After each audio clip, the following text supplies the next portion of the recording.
Halo, Assalamualaikum warahmatullahi wabarakatuh. Perkenalkan, nama saya Rafael Hafid Aftazani. Saya dari basis data 2 kelas C. Di sini saya akan eh, mengerjakan tugas final project dari kelas basis data 2C ini. Untuk yang pertama-tama, saya akan mengamankan database final yang lengkap dan konsisten. Jadi untuk database-nya sendiri saya menggunakan Siaket Big Data, di mana ada 6 tabel pada database, yaitu prodi, mata kuliah, mahasiswa, log aktivitas, KRS detail, dan dosen. Di mana setiap tabel ini mempunyai peran dan relasi masing-masing. Selanjutnya terdapat beberapa fungsi seperti fungsi predikat nilai, cek status, terus ada prosedur seperti SP tambah KRS, SP nilai mahasiswa, terus SP untuk mengenerate 100.000 data ke dalam KRS detail, lalu ada trigger untuk validasi nilai, trigger untuk audit update. Selanjutnya saya akan mendokumentasikan PDF yang berisi beberapa poin ini. Jadi untuk laporan PDF saya, pertama saya membuat daftar isi sampai daftar gambar. Lalu kita masuk ke bab satu, di mana di bab satu ini berisi deskripsi sistem dan arsitektur database, pertama latar belakang dan konteks sistem. Jadi sistem ini dibuat di latar belakangi oleh sistem informasi akademik, merupakan pilar teknologi utama pada institusi pendidikan tinggi yang berfungsi mengelola siklus hidup akademik mahasiswa mulai dari pendaftaran hingga KRS dan yang lainnya yang berhubungan dengan kuliah.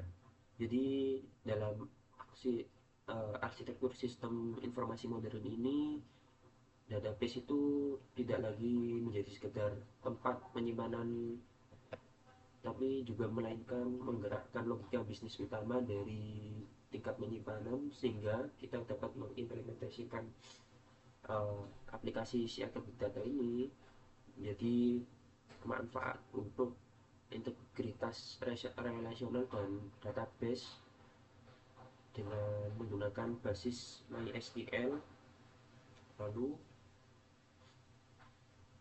seperti yang saya jelaskan pertama, terdapat beberapa tabel seperti tabel prodi, dosen, mahasiswa, mata kuliah, dan lain-lain.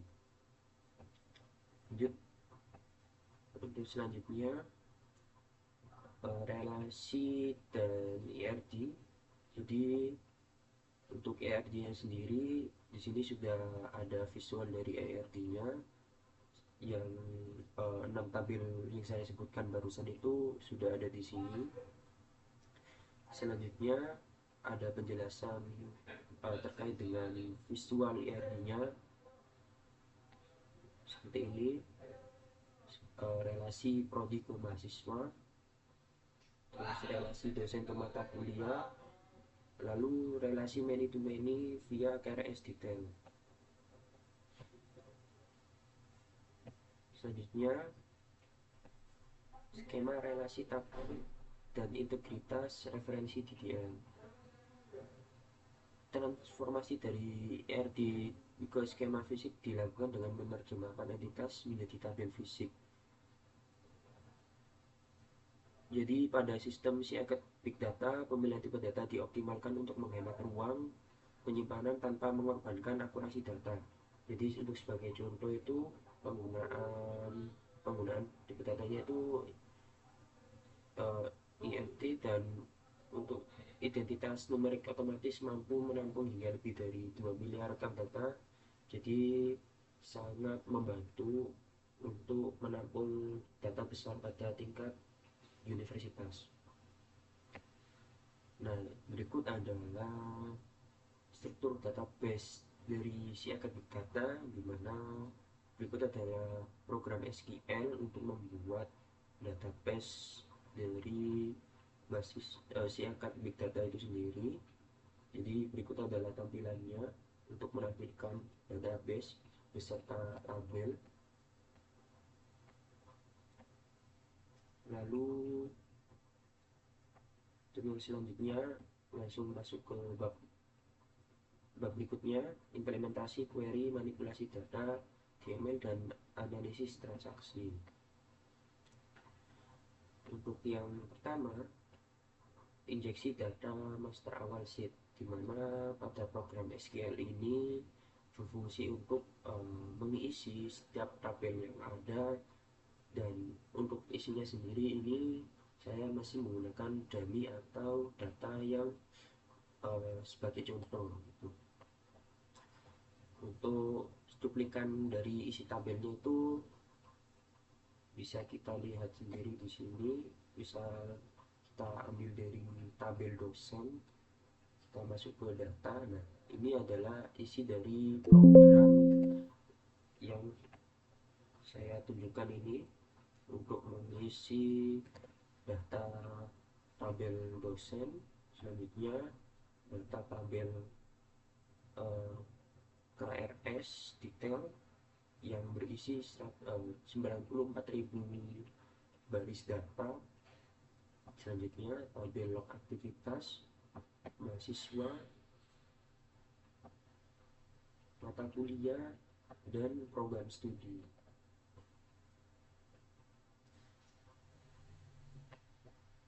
Selanjutnya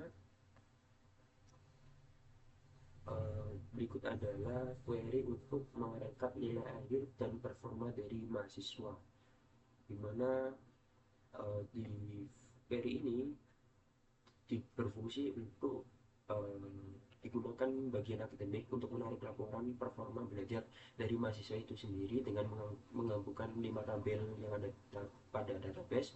Jadi query ini mengekstrak informasi detail mahasiswa, mata kuliah yang diambil, sampai ke tahun ajaran dan beserta isi-isi lebih detailnya. Selanjutnya query untuk agregasi dashboard eksekutif,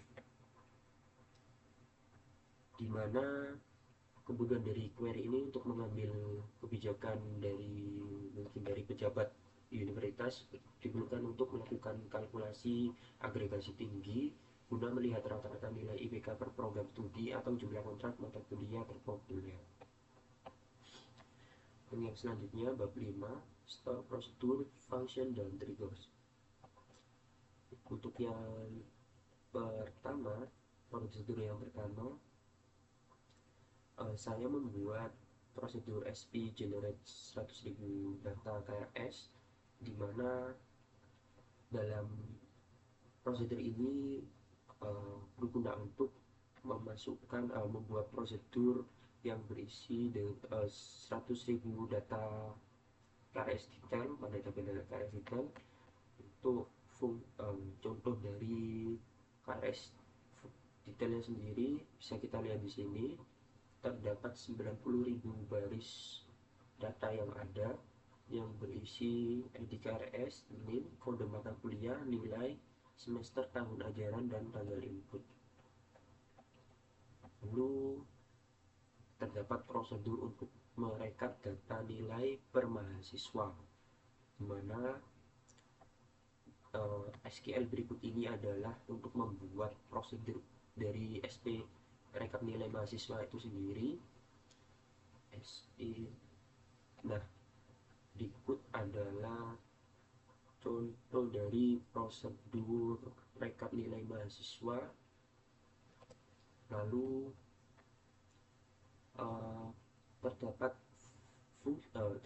code untuk menampilkan rekapitulasi nilai akademik yang dimiliki oleh seorang mahasiswa. Untuk contoh visualisasinya bisa kita lihat di sini. Terdapat beberapa kolom yang perlu rekap seperti nama mahasiswa, nama NK, nilai, semester. Di mana prosedur ini berfungsi untuk menampilkan rekapitulasi nilai akademik lengkap milik seorang mahasiswa berdasarkan parameter NIM yang dimasukkan. Jadi berikut adalah contoh query SQL dari SP rekap nilai mahasiswa. Oke, selanjutnya prosedur entry transaksi baru. Jadi prosedur ini itu berguna untuk menangani proses data yang masuk ke dalam KRS secara aman dengan melakukan pemeriksaan validitas parameter input sebelum data resmi disimpan ke tabel transaksi. Nah, untuk menjalankan tampilan dari prosedur ini, kita bisa menggunakan call sp tambah KRS dan berikutnya. Selanjutnya, terdapat fungsi untuk evaluasi predikat nilai, di mana fungsi itu bernama fn predikat nilai. Nah, berikut adalah contoh program SQL untuk membuat function fn predikat nilai. Selanjutnya, fungsi ini mengubah nilai bertipe angka desimal menjadi huruf seperti A, B, C, D, E. Untuk kode fungsinya itu bisa kita lihat di sini.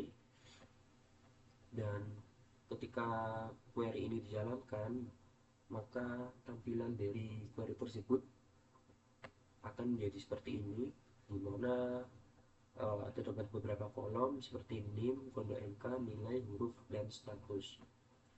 Selanjutnya, fungsi status kelulusan, di mana fungsi ini menyederhanakan status kelulusan mahasiswa pada tiap mata kuliah berdasarkan batas nilai ambang kelulusan kriteria dengan minimal nilai itu di atas 60. Jadi berikut adalah code SQL untuk membuat function fn check status lulus, di mana fungsi dari function ini adalah untuk mengecek apakah seorang mahasiswa dinyatakan lulus atau mengulang berdasarkan nilai yang diperolehnya. Berikut untuk menampilkan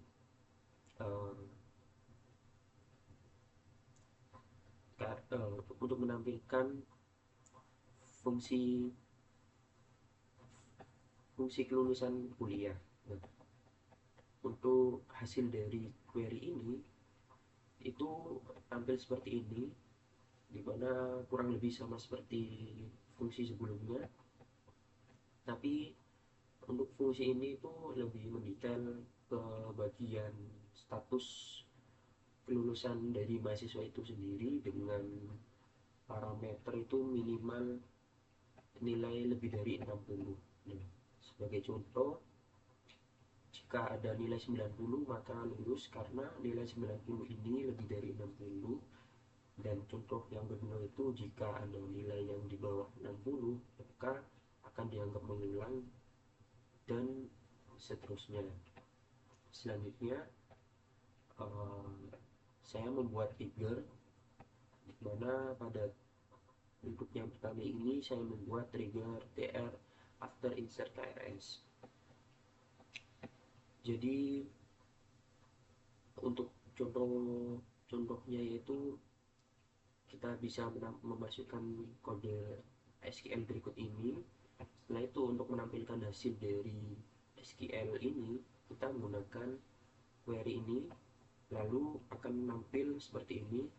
Ada beberapa kolom tabel dari ID log, ID KRS, aksi, nilai lama, nilai baru, dan waktu, dimana trigger ini berguna untuk memastikan kepaduan tata kelola data dan ketersediaan jejak audit tanpa mengandalkan logika di tingkat aplikasi. Jadi dibuatlah trigger ini untuk memicu otomatis setiap kali ada data transaksi akademik baru yang masuk ke tabel KRS detail, jadi sistem akan merekam log peristiwa tersebut ke tabel log aktivitas secara real time. Nah, seperti ini.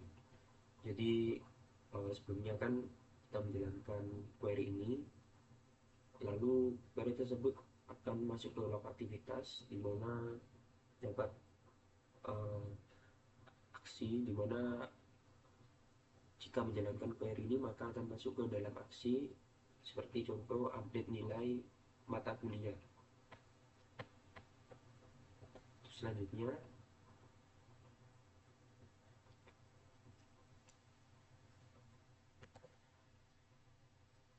masuk ke bab 6, analisis performa database dan simulasi big data. Untuk poin yang pertama, terdapat uh, tantangan degradasi performa pada skala big data ini. Jadi ketika data di dalam tabel RS itu menembus angka ratusan ribu, uh, akibat dari eksekusi tersebut, mesin database akan menghadapi tantangan komputasi yang berat, di mana performa itu umumnya akan turun dan terjadi pada dua sektor utama berikut: I/O bottleneck atau kemacetan input-output, di mana proses penulisan data yang padat menyebabkan disk bekerja ekstra keras untuk memperbarui file data. Selanjutnya, memory swapping, di mana memori untuk menyangga bawaan MySQL ini tidak dikonfigurasikan dengan benar, jadi halaman indeks itu tidak dapat ditampung seluruhnya ke dalam RAM. Akibatnya database terpaksa membaca hard disk berulang kali yang kecepatannya jauh lebih lambat dibanding RAM. Selanjutnya, evaluasi struktur indeks. Pada skema basis data saya, penggunaan primary key dan foreign key secara otomatis mengkonstruksi struktur indeks berbasis pohon seimbang atau bittrex, di mana ketika mengeksekusi query laporan analitis yang menyaring data berdasarkan nilai tertentu seperti where and nilai sama dengan denim, maka mesin database tidak perlu menelusuri jutaan basis data satu persatu dari awal, sehingga langsung ke direct ke dalam query yang kita masukkan berikut. Lalu kita langsung masuk ke bab 7 untuk kesimpulan dan rekomendasi dan uh, improve ke depannya. Jadi untuk kesimpulan hasil proyek yang telah saya buat ini, pertama, untuk arsitektur datanya itu sudah solid nih, dimana desain skema relasional telah memenuhi kaidah normalisasi yang ketat, sehingga berhasil untuk mengurangi hubungan many to many melalui tabel asosiasi KRS detail serta mengamankan keterikatan dan master transaksional menggunakan keterangan FK berbasis cascade dan set node. Kedua, logika bisnis yang lebih efisien, di mana untuk aturan kelulusan, konversi predikat huruf, hingga otomatisasi pencatatan log audit melalui fungsi prosedur dan trigger terbukti mampu memotong jalur komunikasi data secara signifikan. Nah, logika bisnis tersebut kita sudah presentasikan sebelumnya pada bab ini, pada bab keempat ini. Selanjutnya, poin yang ketiga, kesiapan menghadapi volume besar, di mana kita sudah jelaskan sebelumnya terdapat prosedur untuk menggenerate 100.000 data ke dalam KRS detail, menunjukkan bahwa fondasi database siap menangani karakteristik big data transaksional dengan memanfaatkan keunggulan indeksasi B3 bawaan dari mesin penyimpanan InnoDB. Sebenarnya untuk rekomendasi untuk skala produksi deployment, jadi sebelum skema basis data ini dilepas ke lingkungan produksi yang nyata atau yang real, yang akan diakses oleh puluhan ribu mahasiswa secara bersamaan, jadi terdapat rekomendasi untuk mengaktifkan fitur database replication dengan arsitektur source replika dan serve dikhususkan khusus untuk menangani operasi penulisan seperti saat mahasiswa melakukan input KRS, sementara server replika digunakan khusus untuk menangani query, pembacaan laporan analitis, atau penerapan tekstil nilai oleh dosen dan akademik. Tuh, implementasinya itu skemanya itu di sisi aplikasi untuk membatasi jumlah pembuatan sisi koneksi baru ke database yang dapat membuatkan CPU server. Selanjutnya, improve untuk kedepannya itu pertama, integrasi ke data warehouse. Kita melakukan migrasi data historis kelulusan yang berumur lebih dari 5 tahun ke database operasional ke sistem database OLAP menggunakan teknologi big data seperti Apache Hive atau Google Query untuk kebutuhan analisis prediktif kelulusan dari mahasiswa.